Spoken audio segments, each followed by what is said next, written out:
Çeçenistan'a gidip sen hiç. Ha. Ay xəyalımdır Çeçenistan'a gitmək. Ay az 2 metre. Oy bıksız bığlarında Друзья, кому не kesirlər. трудно, все вместе посмотрите по экрану, буду очень благодарен. Bıdızlarop.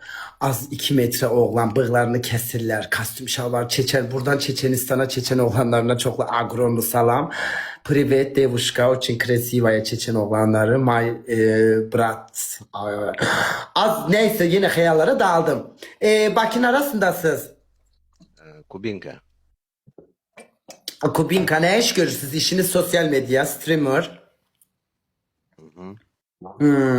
35 yaşım var. Ben evlenmiş, sen evli, boşanmış, bekar. Subay. Subay hiç evlenmedin.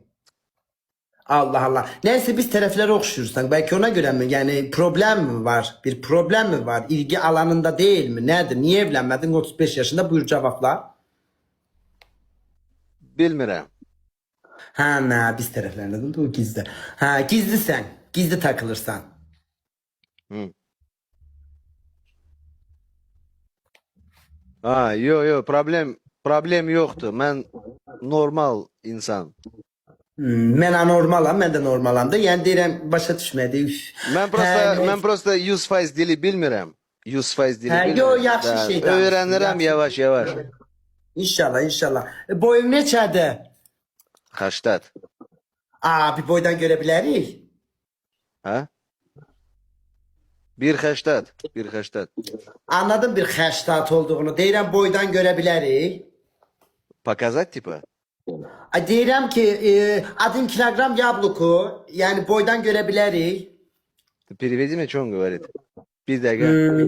Milyona aylık roz. Ay, az bu Rusça Что говорит bilmirik. он? Можешь перевести? Ay, Priveta devuşka. Deyirəm ki, boydan göstərebilərsiniz. Boy. Yo. Niye kız uşaqsan? Stola yapışıbsan? Niye qalxamırsan? Ben çiyem. Kişilat bu. Ayağa kalkmanın kişiyle ne alakası var? Onda sen yani çöle möle çıkanda zibil vedresinin içine falan koyup taşıyırlar seni yani. Deyir ben kişiyim. Yani sen çöle çıkanda gezmirsən.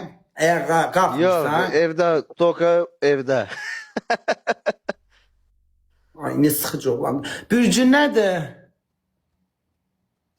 Bir tane tek şeyi dişleri geçekti. O kadar onu da eylemedi, yapmadı. Bir tane dişlerinden başka her şeyi çirkin. Ne? Ay danışmak istemem.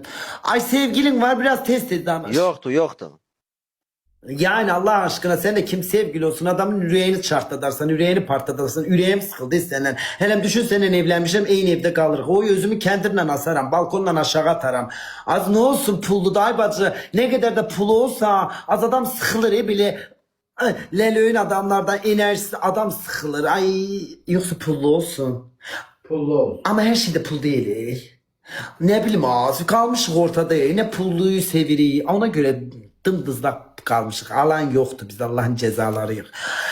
Ay oğlan yazık başa düşmür yine danışırıq. Очень красивая Az başa düşürəm. Девушка yok. Çiyem. Çok sağ ol. Очень красивая Mukayyet ol. девушка. Спасибо Давай, вам давай. большое. Давай.